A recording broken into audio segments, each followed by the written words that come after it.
Hello and welcome, ladies and gentlemen, to Lovecraft's Untold stories. I'll be giving you my first impressions of this game and tell you roughly what it is about. So, join me on this peculiar journey of discovery. Well, not really peculiar, but you get the point. You saw a bit of the combat there.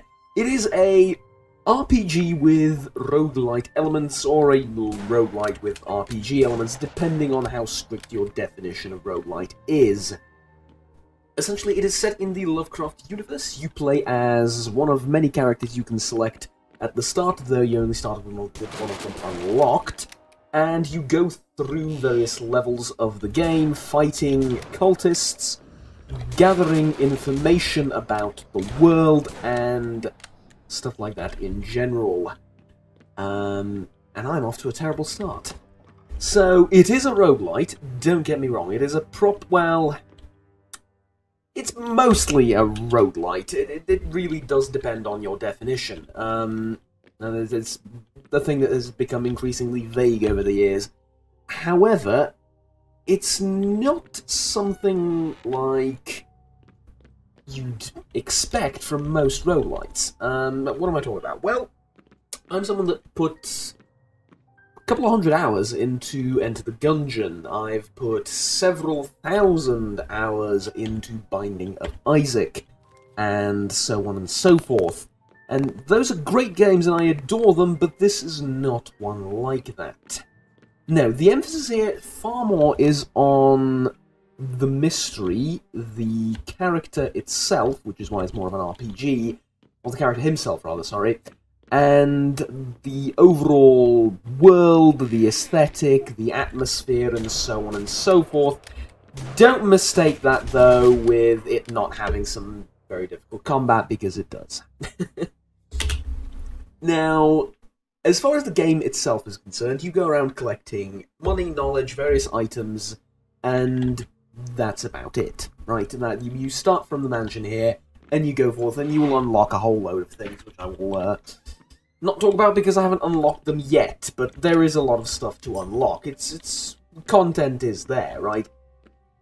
However, I do need to talk about a couple of the problems and issues that that this game may have. So, first of all are the controls. I'm playing this on a mouse and keyboard, and it's... oh, it could use a bit of work. Right.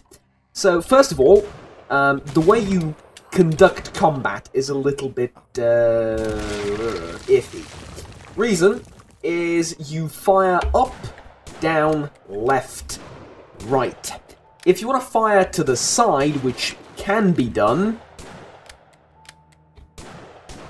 it can't really be done. You see the problem? It's difficult to shoot to the side. And this works in a game like Binding of Isaac because when you move to the left or to the right and fire up, the shot will curve in that direction. Here you're wielding a shotgun. It's not going to do much curving. I'm sorry, it really won't. So...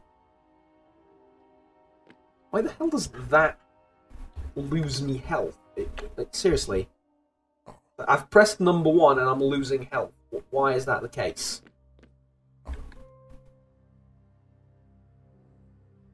I'm losing health again. Apparently it's not... oh, it's number 1 on the... it's not numpad 1, it's number 1. Alright.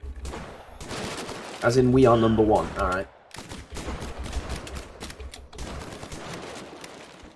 Also, I've noticed a problem with the range of my shotgun. I don't know what sort of bullets he's firing, what sort of slug, pellets, whatever he's firing.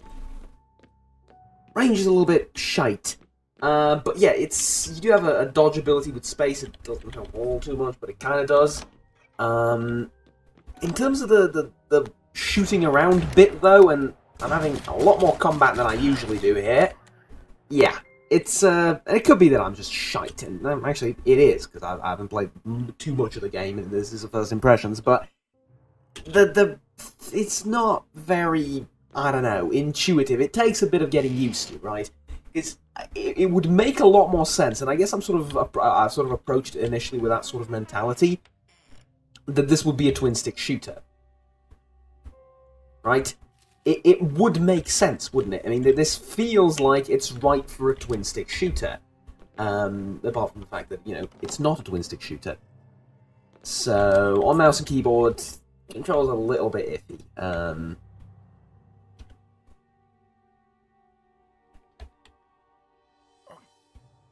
Silver lock. Well, I have a silver key, don't I? Place. Open. Ah, yes. There we go. Gas mask.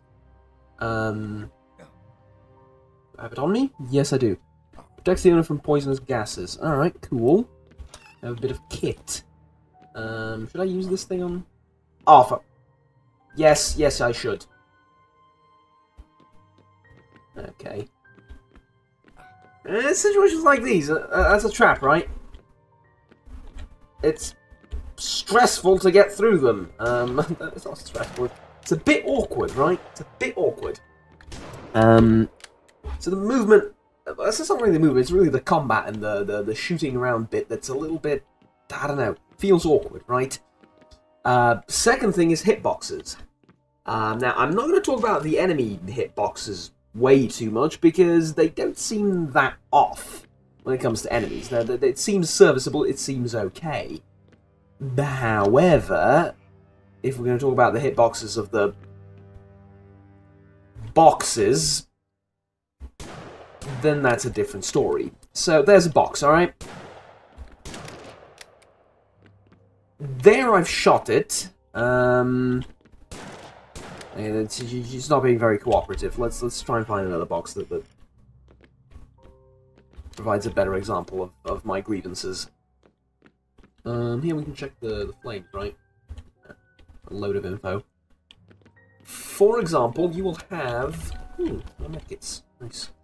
You will have boxes and stuff in front of you, and you will melee them, and you will believe that you have clearly hit the bloody thing, only to find out that, no, you haven't. So, overall, it tends to get a little bit annoying over the course of the game. Like that.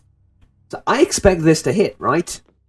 No, turns out I need to go a little bit lower. So, stuff like that is not game-breaking, it's not something that's horribly, horribly wrong, but it does take a little bit of getting used to, and it does make the game ever so slightly less enjoyable and ever so slightly worse.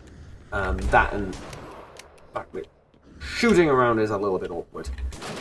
Like I said, again, not game-breaking, not something that annoys me too much or makes me not want to recommend the game for those reasons or whatever, but it does get in the way occasionally, let's just say. Right, is there anything else? Well, how about the diversity, and the diversity in enemies and whatnot? I feel like I can't talk about this until I've put a few thousand hours in the game, and if you're looking for a review, then I encourage you to, well, look for a review, not for a first impressions video. However, I really need to say this with a mountain of salt. Not in terms of grief, but in terms of, you know, take this with a pinch of salt. Take this with a mountain of salt. I haven't played through a lot of the game, but it could use more from my subjective current opinion. Okay? So again, from my entirely subjective current opinion, the game could use a little bit more diversity, not in the politically correct sense, but in the sense that I'd like to see a little bit more in the way of artifacts, and enemies, especially enemies. Now, this by no stretch of the imagination means that you only fight those cultists that we just saw, and there is a fair bit of diversity in fighting them as well, but I guess it just comes from the standards that have been set by other games in the genre, right? I expect to find 4 or 5 different types of enemies with variations in between at the start of the game. Not 3 different types of cultists. And later down the line, this sort of continues as well. So, because I mean, it's Lovecraft stories, right? You're going to find very, very interesting bosses. You're going to find very, very interesting stories about the world. You're going to find all that good stuff. Don't get me wrong, that's great.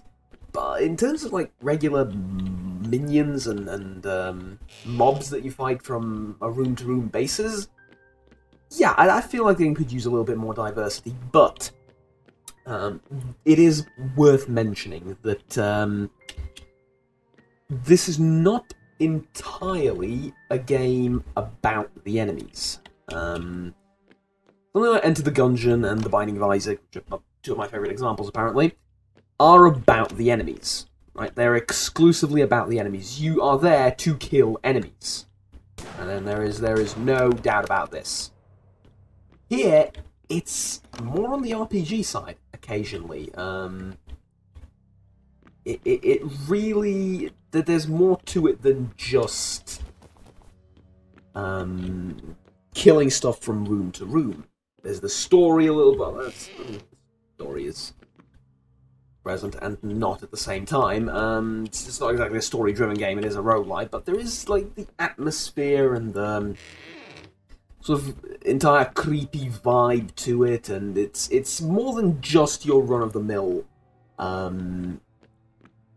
roguelite is what I'm getting at.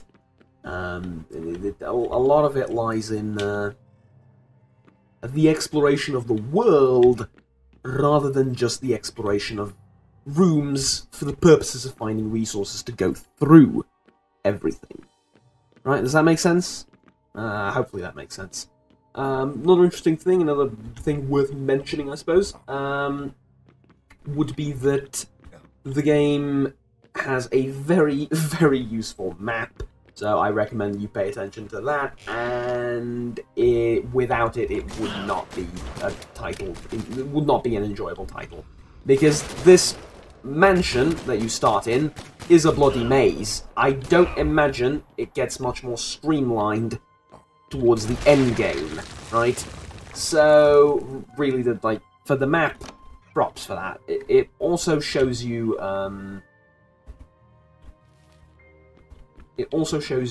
various points of interests, chests, doorways, stuff like that you might not see, or might miss if it weren't for it.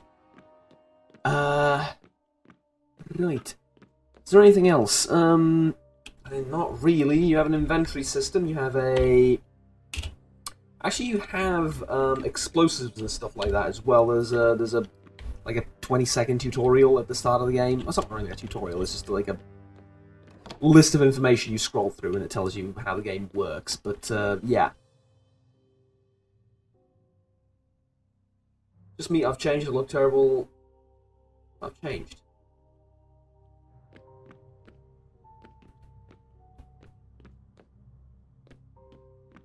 God knows what any of this means.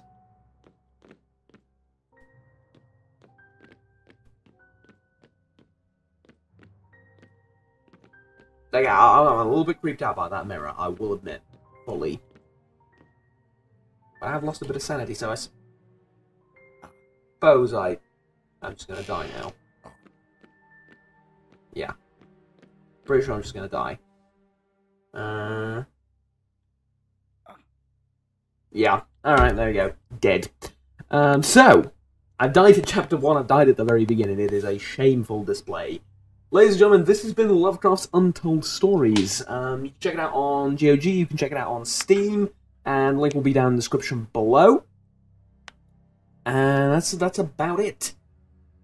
Fun little game, fun little roguelite. I recommend it if you like roguelites, if you like Lovecraft, obviously, and yeah, just don't expect it to be a horror game. It's not a horror game.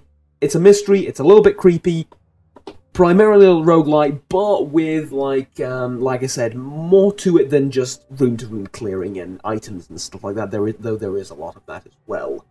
So there you go, those would be my basic first impressions of the game. If you want to know more about the sort of in-depth workings of it, and the exact number of enemies you face, and the exact number of items and stuff like that, then there are wikis you can check out. I will try and find a few useful links down in the description below for you. And in terms of the actual like raw numbers and statistics and stuff like length of the game, depth of the game, how and why, and so on and so forth, I will try and put a few links out about that in the description below. But in terms of first impressions and what I think about the game, that's about it. There is, I suppose, I'm going to restart really quickly to talk about the graphics, because I sometimes skip that in my first impressions video, and it is like the first thing you see in the game, so it's a very first impressions-y thing. And this is going to hopefully tell a lot about the... I mean, it's a little bit weird, and perhaps weird's the wrong word, but it's a little bit, I don't know,